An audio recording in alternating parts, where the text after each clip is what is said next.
Good afternoon, everybody. My name is Steve Janz, and we're going to go over customer profitability today.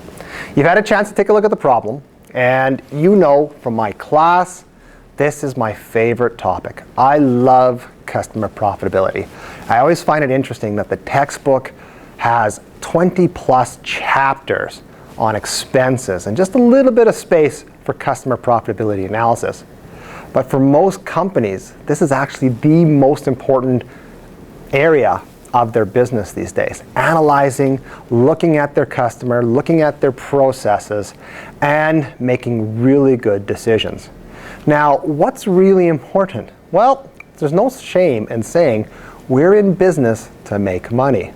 And we need to look at how we are handling and treating our customers through our processes and building relationships and looking at our profitability. Now, let's get started.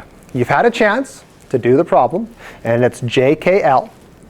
You've done the calculations, you've put them out here. They're very basic. I'm not going to go through any of the calculations with you. You've done that. But what I want to do is I want to go through the analysis with you. And you've heard me say in class many times, this is an advanced course. 4 marks for doing the calculations, 10 marks for doing the analysis and coming up with the qualitative analysis, the changes, the ideas, the opportunities that we can see with the company to improve their processes. So let's get started. X, Y, Z, other. Right off the bat, bottom line, the profit. There's no shame in profit. And what we see here is we see company Z is not profitable. Now this whole topic itself is probably worth 5 marks on its own. What do we look at when we see an unprofitable customer? Well, first off, maybe they're brand new. Maybe we're having to increase and spend money on advertising with them. Maybe we're having to give them a good discount so that they will continue to do business with us. It's basically marketing.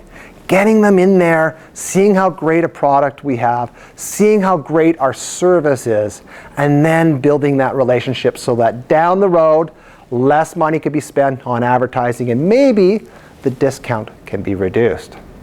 Or, what if that's not the case?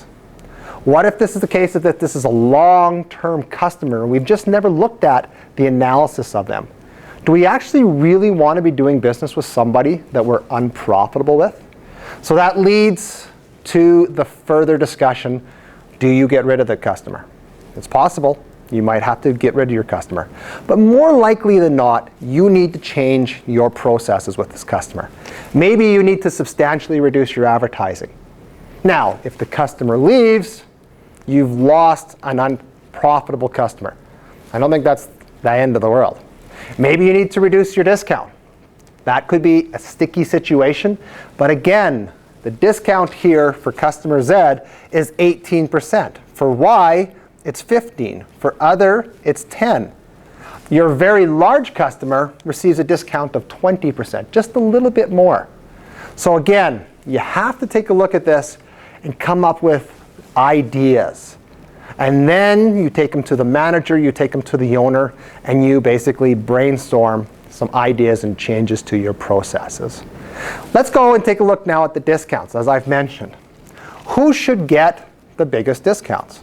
Well, customer X gets a 20% discount.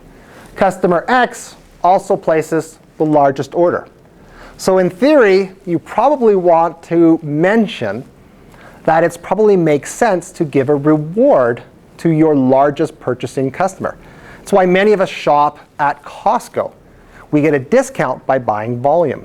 So when you're doing this analysis in class, don't always focus on the negative. Focus on some of the things that you think are working out really well and make sense. Let's carry on into this. We'll carry down into what I refer to as the activity-based costing analysis. And that's really what this is. We're looking at specific costs for specific customers. If I go to delivery costs, there's one thing that stands out here that's really big. It's the delivery cost for the other customer.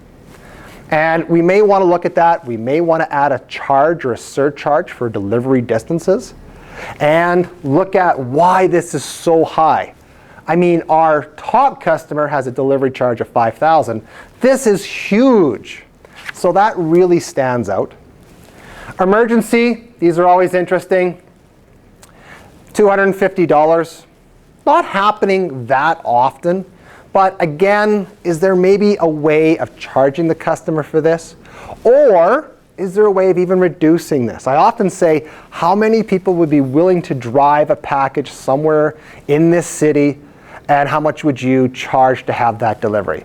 And I can almost guarantee you can find somebody who can do that and be willing to do it for less than $250. So maybe there's somebody in the company that can do this on their own, much cheaper. Order costs look fine. Sales commissions. This is one I talk about in class all the time. We are rewarding salespeople on revenues. But we're not in the revenue business at the end of the day. We're in the profit business.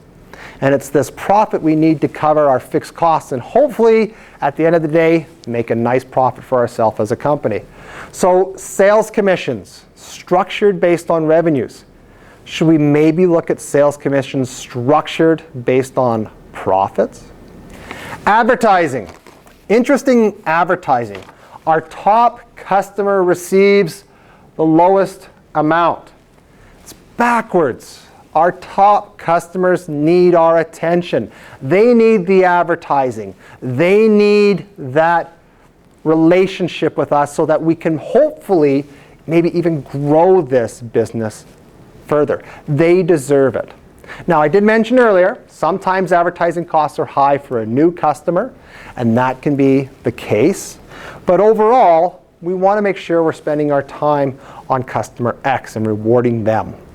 So anyways, that's an analysis of this, and that's what's really key to making sure that when you put this all together, for the 10 marks, you can do the analysis and you can look at the processes that the company has in place and maybe offer some brainstorming observations and suggestions to improvements.